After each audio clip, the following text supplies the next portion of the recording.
Hello and welcome to Splotch Code. In this video, I'm going to show you how you can upload your own images or pictures to use as sprites within your project.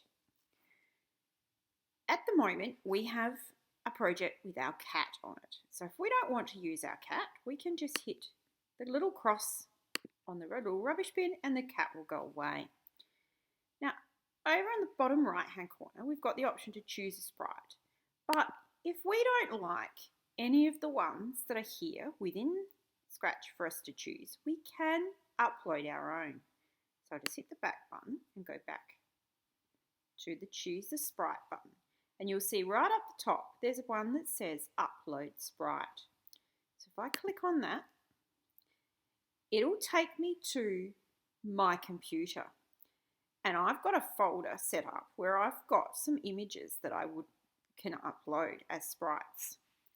Now you can use your own images, own things you've got, or you can use the resources that are available within the Splotch Code membership by going to the resources section and finding the images there and downloading them onto your computer.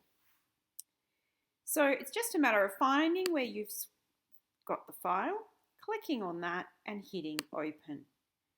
And you'll now see I've got Kevin the koala that's not a normal Scratch picture to be able to use for a sprite. Now I can use him in my project.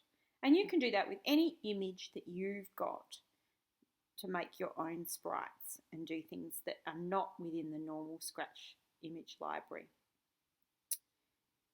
Thanks for watching Splotch Code.